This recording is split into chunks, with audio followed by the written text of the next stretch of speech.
Okay, so the first time I went to Winter Park was in December 2021, and not everything was open.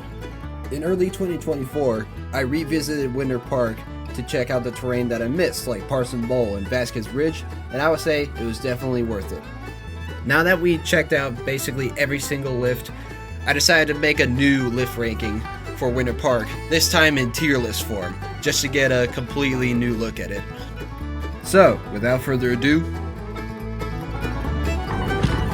Twin skiing lifts and rides, and this is a lift ranking for Winter Park.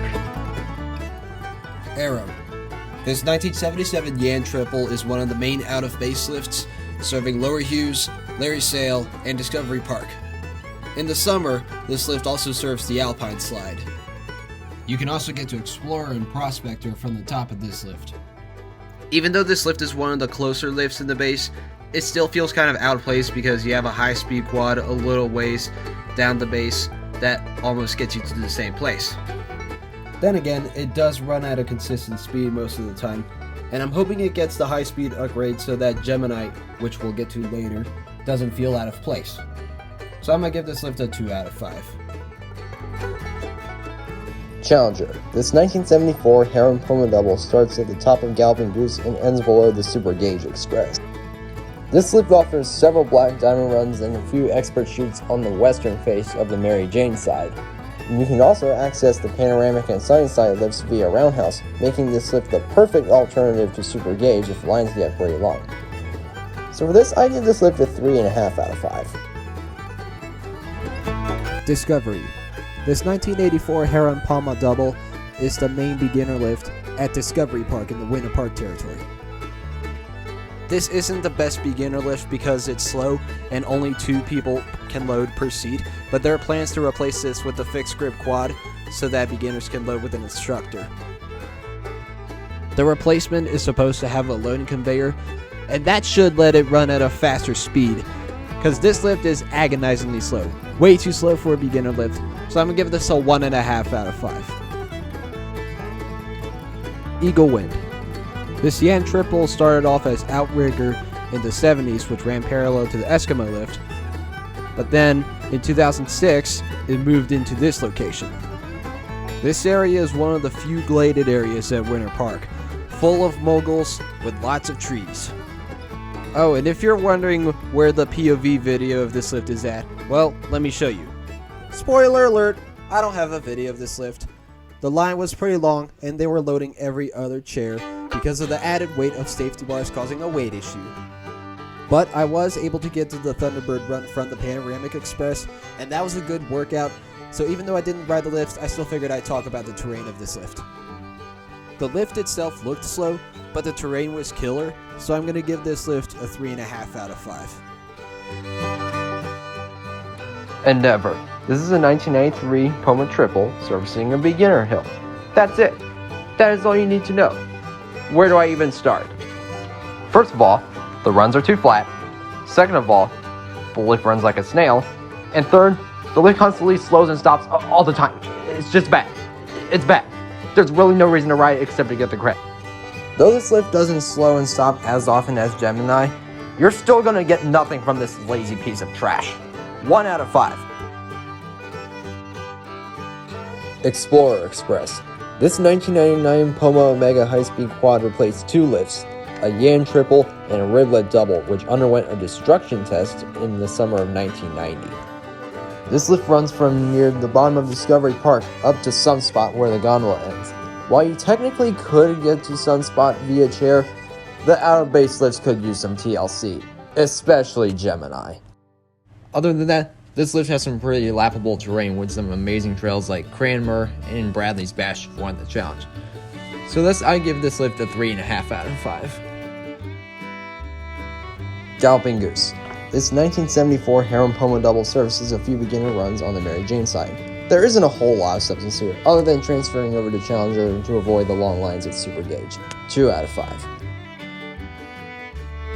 Gemini Express. This 1993 Palma high-speed quad is another out-of-base lift, but it gets you to Discovery Park, which is a beginner area that is below Arrow. You can also use this lift to get to the Explorer and Prospector lifts like Arrow. There are so many problems with this lift. First off, the bottom of this lift is really far away in the base, so you have to walk along a really flat section just to get to this lift. Second, because it's home to a lot of beginners, the lift slows and stops constantly. When you factor those two in, you basically have an inefficient out-of-base lift that you ride once just to get the credit and never set foot on ever again. There are plans to replace this with the gondola, but I really hope these plans do come to fruition because the operations of this lift are just terrible. This lift has earned itself the nickname Gemini, and this lift will get a 1 out of 5. The Gondola. I can't believe Winter Park just slapped the tag name instead of being creative. Anyways, this Lightner Poma 10-person gondola is the main out-of-base lift at Winter Park.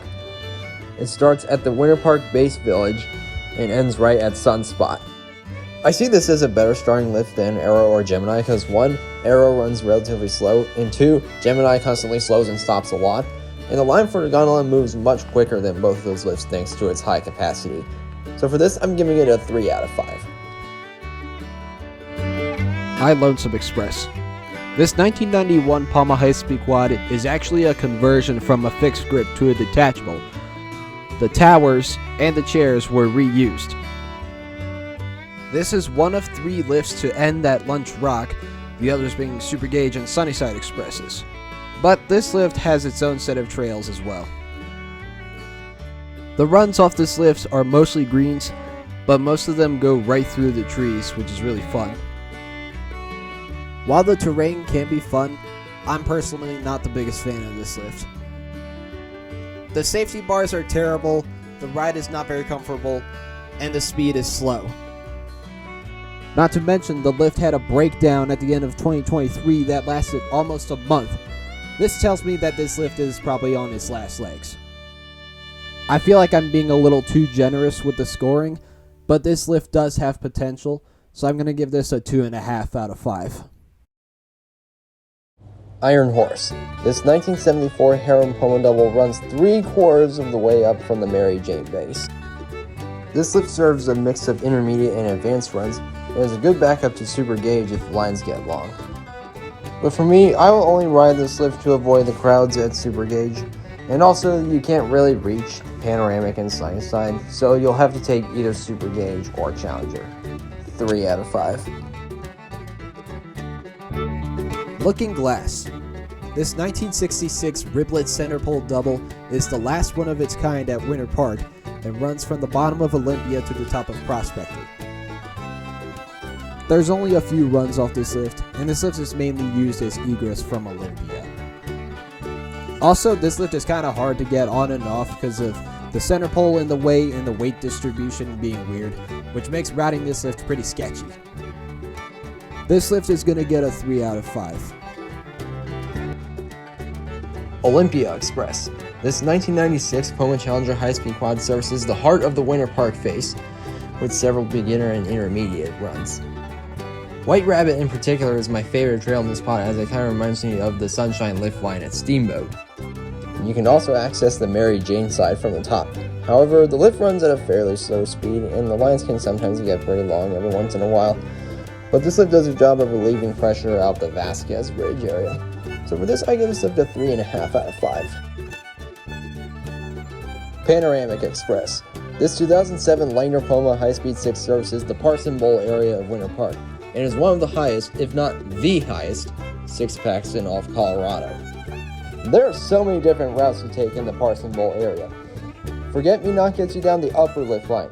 Perry's Peak takes you through the trees and glades, and you can also get to Eagle Wind via Village Way and Thunderbird. Like, what more do you want? And not to mention the views are absolutely spectacular up at the top. Lines can get absurdly long during peak times, but because of its high capacity and the fact the lift runs at a constant speed, the line actually moves relatively fast. This lift gets a perfect 5 out of 5. Pony Express. This 1974 Heron Palma double is one of 4 at Mary Jane. I don't really have a lot to say about this lift because it only gets you part way up and you really can't access anything else off the top of this lift. There are plans to replace this and Iron Horse with one singular chairlift with a mid-station at the top of this lift, which would be really nice. Also, random fact, the name comes from an old mail service from the 1860s. Iron Horse and Challenger are better backups than this, so this lift gets a 2.5 out of 5. Prospector Express. This 1994 Poma Challenger high-speed quad links the bottom of Explorer Express with the top of Looking Glass. This lift is mainly used to get to either the bottom of Olympia Express or into the Vasquez Ridge territory, so it's mainly used as like a bypass lift per se. However, there's still quite a bit to do off this lift when either the Vasquez Ridge or Olympia lifts are closed due to not enough snow, so thus I rate this lift a 3 out of 5. Sunnyside Express. This 2019 Lightner Poma High-Speed 6 runs from the bottom of Panoramic Express to Lunch Rock and serves as a mix of intermediate and advanced runs. Spotlight of the show? Columbine, baby! Though it does get pretty mogly down at the bottom. While the lines can sometimes get really long, this lift does the job really well of easing out the traffic from the Panoramic Express. And this lift's got some great trails to lap, so thus I give this lift a perfect 5 out of 5. Super Gauge Express. This 2005 Lightner Poma High-Speed 6 is the main lift in the Mary Jane side of Winter Park. What I like about the Mary Jane side compared to the Winter Park side is that the Mary Jane side has mostly intermediate and advanced terrain, so that means the lifts there see fewer stops and slowdowns. Even though this lift is the busiest on the Mary Jane side, the line moves really fast because this lift hardly slows and stops most of the time. Good people mover. Also, this is one of the main access points to Parson Bowl because at the top of the lift, you can ski your way down to the bottom of the Panoramic Express. This lift will get a 4.5 out of 5. Village Cabriolet. This 2008 Lightner Poma 8-person Cabriolet runs from the main parking lot down to the base village. The parking lot is slightly higher than the base village, so instead of having to wait a long time just for a shuttle bus, the base village is just a short 2-minute ride down. This is a lift that you would only ride twice a day if you park on the main parking lot, and there's only one run that leads to the base village terminal of the Cabriolet, which is Corridor. So in that regard, I'd say this lift is just as useful as Park City's Cabriolet because when you park at the parking lot and you ski down Corridor, you pop your skis off, get on the Cabriolet, and ride your way back to the parking lot when you're done. Then again, this is only something you would ride twice a day if you park on the main parking lot, but still a fun lift ride. You get a really nice view, so I'm going to give this a 2.5 out of 5. Wild Spur Express.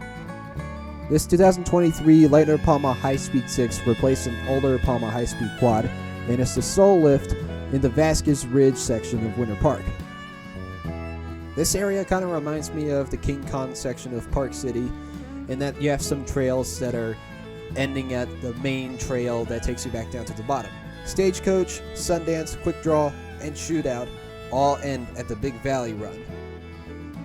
One awesome feature that this lift has that the old one didn't is that a quarter of the way up, there is a mid-station for loading, so that guests don't have to take the long trek back down to the bottom. While that does make lapping the terrain easier, it does create 2 choke points on busy days. My first time riding this lift, I had to wait 40 minutes in line at the bottom, but when I revisited a few weeks later, the line was not that bad.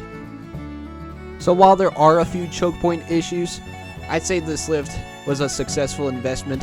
It's getting the job done, and it'll stick around for many more years to come. So this lift will get a 4 out of 5.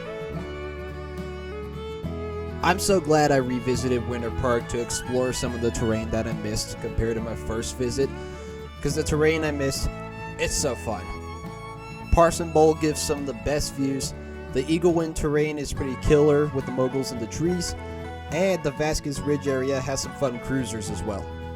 I would certainly say that my revisits to Winter Park this season were well worth it, and I can't wait to see what Winter Park does in the future. Thank you so much for watching, and I hope you have an awesome day. Until next time.